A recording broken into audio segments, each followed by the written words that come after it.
Hello everyone, welcome to the new episode of Professionals Unplugged. I am your host Utkarsh Shukla and let me introduce you to my guest David. David, thank you so much for accepting our invite. It's a pleasure to be with you. Thank you so much, David. So let's begin with our very basic question. Can you please introduce yourself to our audience, like who you are, what work you do? Who is David according to you? What a great question. Who is this David Willows? I love that question. So I'm Dr. David Willows, and currently I am a co-founder of a company called Yellow Car, and we provide experience strategy for schools all over the world.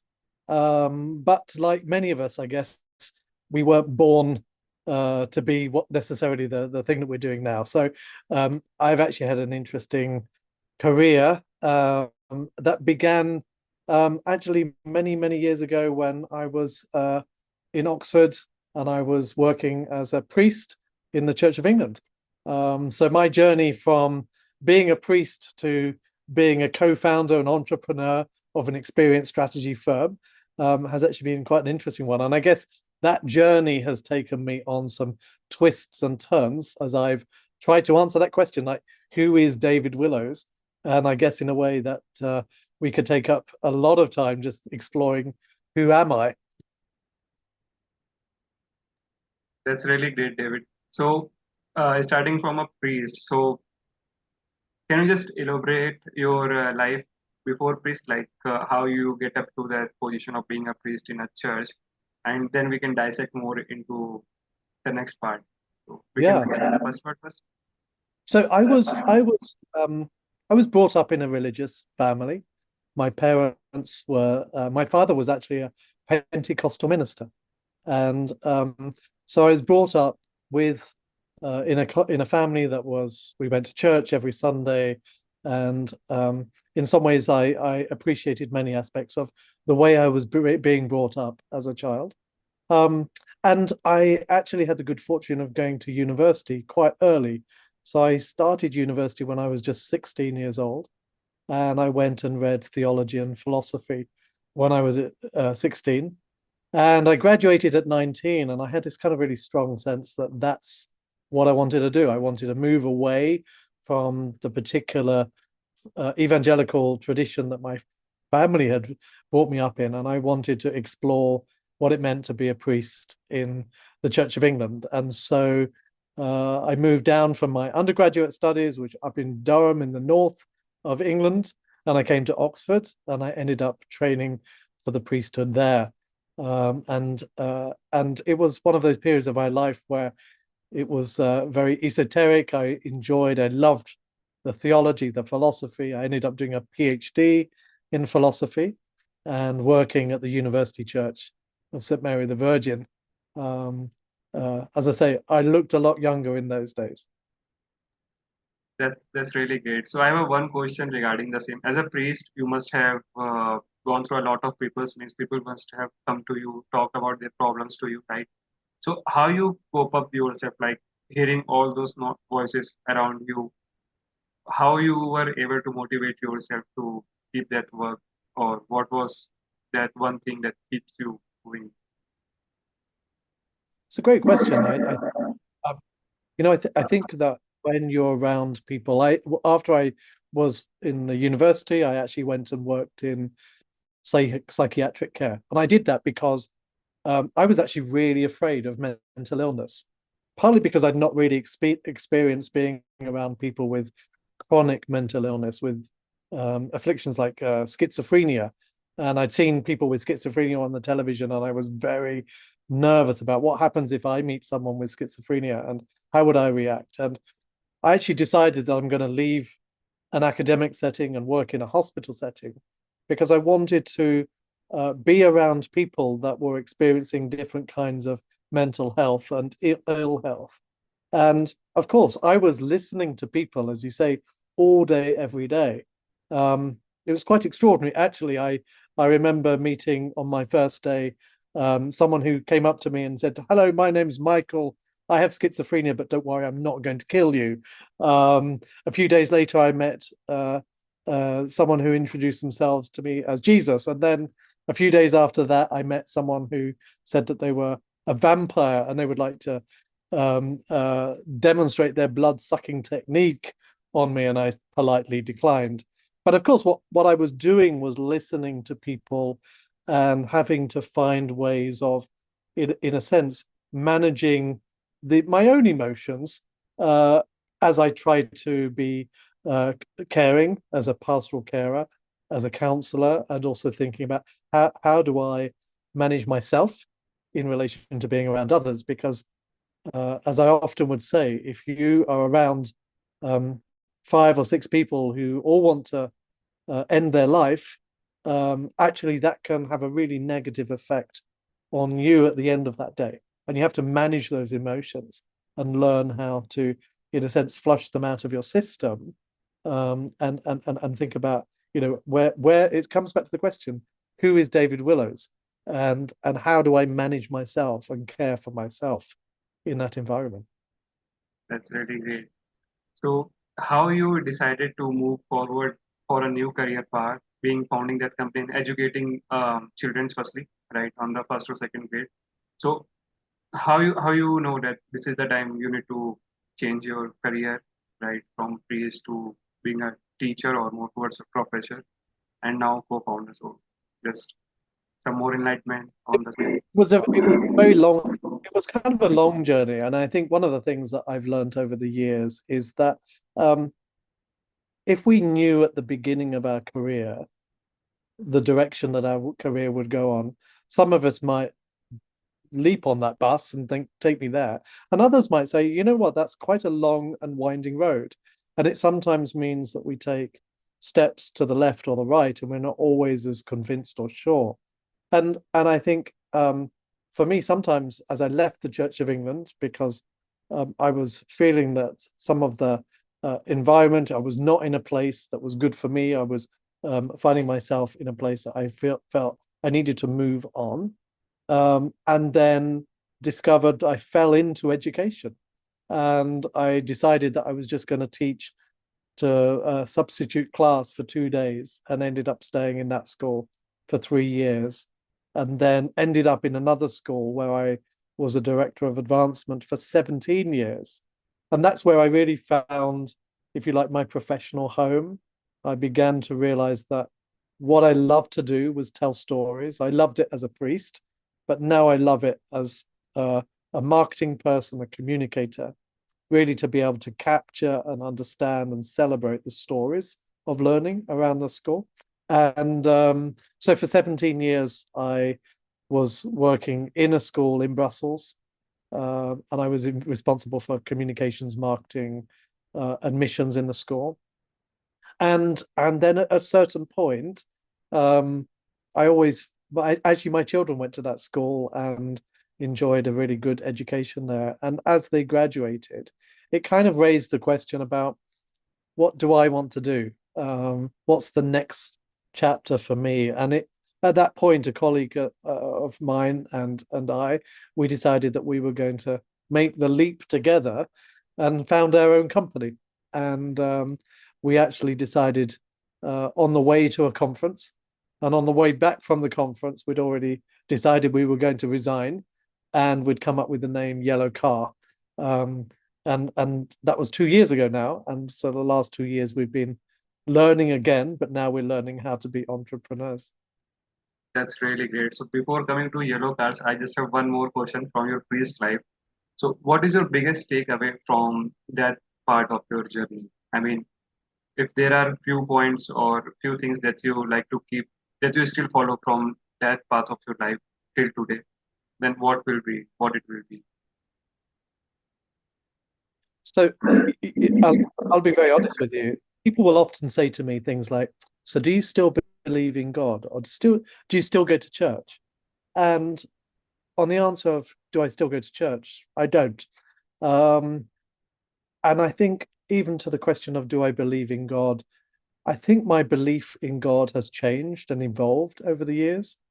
And where I'm at right now, and I think we are all find ourselves on a journey where, in a sense, our own spiritual journey. Where I'm at right now is a sense of, and what I particularly take from that past that I've had, is, I guess I would say, I've learned that we don't know everything, and there is a dimension that we can't see, and there's a dimension that we can't feel, and we don't have all the answers. We don't necessarily know what the next stage of our life is going to be, let alone an afterlife. And it's that maybe it's somehow in there is a spirit of humility that it encourages me to have. And also that at the end of the day, the thing that we will all be reminded of is how kind we are to the people around us, whether we're a boss at work or to our family or to our neighbors and the people in the street. And I guess I would take some of that being around people and being kind to people. And even when working in a psychiatric hospital setting, it reminded me, and still does to this day, that I'm no longer afraid of people with mental illness like I was back in those days. But it actually reminds me that we all have a fragility somewhere. And we have to look after ourselves, we have to look after one another in order to make that journey. Because there are going to be times when it's tough and there's challenges, and we all face them. So those are some of the things that I take from that former life, as it were. That's really great. So you have also mentioned spirituality in yourself, like that you still have. Generally, people sometimes get confused between being religious and being spiritual, right? And I think there is a very Yeah. narrow line between both of them. So can you just enlighten us on how spirituality is different from being religious, or just what is your take on? So there's a line that there was a theologian that I used to study called Karl Barth, and he was a German theologian and philosopher. And he said once, sometimes God shines more brightly from the shadows. And when I think of the spiritual life, I guess I think that there's so much truth in that line for me, that when we think about God, when we think about truth, when we think about, where knowledge comes from, sometimes it comes from the most surprising place, from people that we think believe or don't believe. And so somehow for me, the spiritual life is one that is open to C.S. Lewis, the famous writer, once said, being surprised by joy. That we can be, as being spiritual is about being open to the possibility of joy in all sorts of places, and being surprised that sometimes God comes to us in a way that we don't expect. And much of that is outside of the confines of traditional structured religion, which is our best attempts to make sense of what God is all about. And so, as I guess, when I think about my own future and I think about the path, for me, being spiritual is as much going for a run in the morning and enjoying a sunrise and sharing a meal with family or friends. Those are some of the most spiritual moments that I think I can enjoy. That's really great. I mean, living the moment, in short, I can say, enjoying every part of the life is being spiritual, right? Yeah, yeah. And it's also to do with place. And one of the things that um I know your context is you're living in India right now. I've had the pleasure of visiting India 10, 11 times in my life. And it's one of those, I'm very sensitive that certain places have a resonance. They have a feeling, an emotion. And many of the places that I visited in India, it's something I feel. I don't feel it about other places. And I think that as human beings, we resonate differently with different places. And maybe that's also connected to somehow our spiritual life is we feel grounded or at home in certain places and less grounded or less at home in other places. And I think as we think about our own careers, even if we don't see ourselves as spiritual, it's about taking that road and taking those steps to the left or the right and finding that path, but also being very attuned to what is it that feels right, and are we listening to those voices when we're in a situation that isn't so right. Yeah, I totally agree with you. I think there exists some aura in some places, or even in some people when you talk to, that makes you feel Yeah, good or changes your vibe. So that's really a very valid point, David, that you just mentioned. yeah, So yeah. let's come to your path of in the education world, right? So what was that thought that make you create this company called Yellow Car or Yellow Car, right? Yeah, yellow car. Yeah. Yeah. So let me just explain that I guess over the last few years in our work in the school in Brussels, we were quite interested in how do we how do we design the experience of school for students, families, and employees. We often think about this as the difference between a good hotel and a great hotel. So a good hotel has a bed, a warm shower, um, and a window. And but a great hotel is different because that hotel stands out because someone's gone to the trouble of designing every part of that journey for you, and they've thought in a very careful way about how you're going to experience it. And so what we do with Yellow Car is we help schools design the experience of school for their students, parents, and employees. And you might think, well, why Yellow Car? Well, there's a story behind that. So my colleague and I, Suzette and I, we were both young once, funnily enough. And when we were young, we both happened to play the same game. That game was called the Yellow Car game. And we used to sit in the back seat of our parents' cars and would go on a long car journey with our brothers and sisters. And the game was you had to spot a yellow car on the motorway. And if you found a yellow car, you could tap them on the shoulder and declare yourself the winner. And the funny thing was, every time we played Yellow Car, we both realized that we would start seeing yellow cars everywhere. And so this is why we believe that in a world that is full of schools that all tend to look the same, um, we believe that the schools that are going to stand out are the ones that intentionally design that experience. And so in a bit like the yellow car, those are the ones that are going to stand out. And we also want next time anyone's listening or you see a yellow car, we want you to think of us. That's really great. That's really a great way of telling how what's the idea behind it, how you want to differentiate the thing. So, what is that main pattern or main point you want to touch to this model, or how this model works right now? Means what's the main thing you guys trying to achieve? So as a business, we do three things. It's community, academy, and consultancy. So we actually believe that a lot of what we do should be free, should be accessible, and for people working in schools all over the world. And so we have a community online, community.yellowcar.io, and we have resources, inspiration workshops, people connect together, and that is always free. We have an academy. This is where we provide training workshops all over the world. We speak at conferences about experience strategy. And we also have a range of tools and products that help schools think about experience strategy. And then finally, we have our consultancy. This is where we are working with particular schools, often over an extended period of time.